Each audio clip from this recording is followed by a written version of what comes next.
Ден посветен на македонската дијаспора во Шведска. Пред официјалниот дел од посетата на кралството, министерот за надворешни работи Тимчо Муцунски ги посети нашинците тука. Првата точка беше Македонската православна црква Свети Наум Охридски.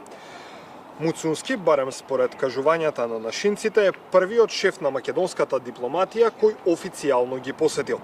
Посетата почна со литургија.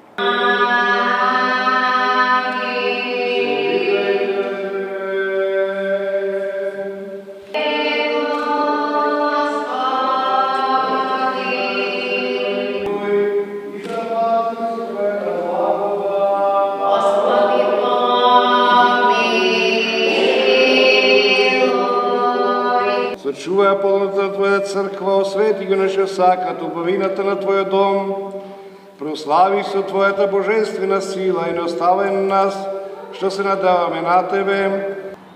Црквата Свети Наум Охридски е местото каде што се собираат македонците во јужниот дел од Шведска.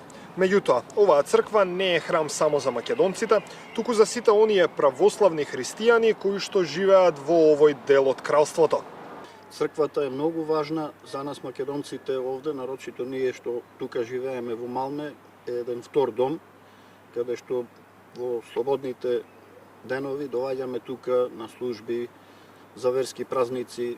Верските празници се многу посетени, тука можам да ги напоменам Великден, Божик и останатите празници наравно. Имаме прилично прилив на луѓе кои што дошле во последните 10 години, нормално барајќи еден простор да работат.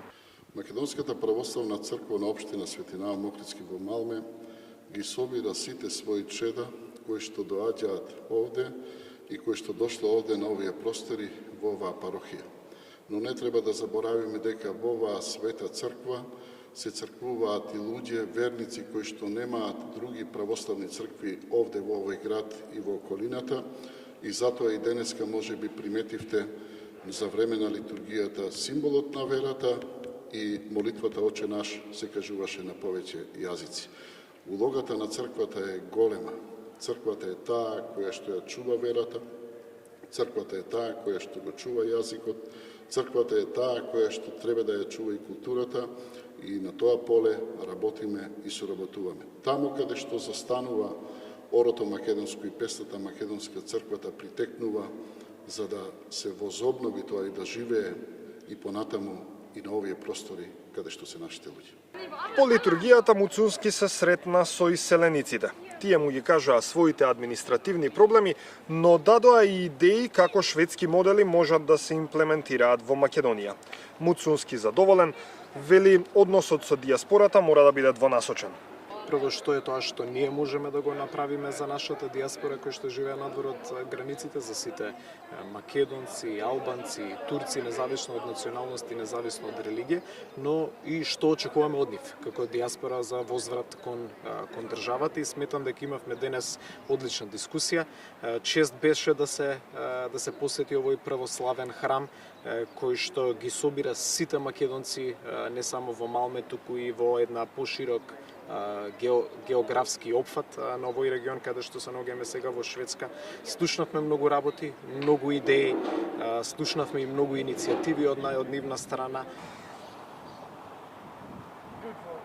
Утре шефот на македонската дипломатија ќе има повеќе средби на високо ниво. Ќе се сретне со представници на Рикстагот, но и со министерките како за надворешни работи, така и за Европска унија. Тука е секако и средбата со државниот секретар за надворешна трговија.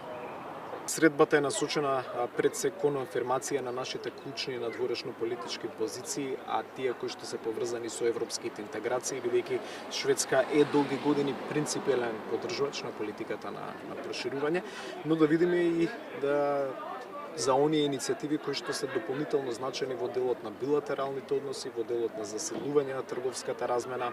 Има неколку шведски инвеститори кои што се присутни во државата, но сметаме дека тука може да се направи уште повеќе, така да, како и сите наши посети, кај земите членки на Европската унија секако примерен фокус смисла оние политички приоритети, но секако не ги занемаруваме и другите клучни прашања во билатералните односи. Како дел од агендата на посетата на министерот за надворешни работи Тимчо Муцунски е посета и на Универзитетската болница Каролинска, каде што беа сместени и се лекуваат дел од пациентите кои што беа повредени во најголемата трагедија во историјата на Македонија во импровизираната дискотека Пулс. Сите во Шведска, Даниел Василев и Александар Трајковски.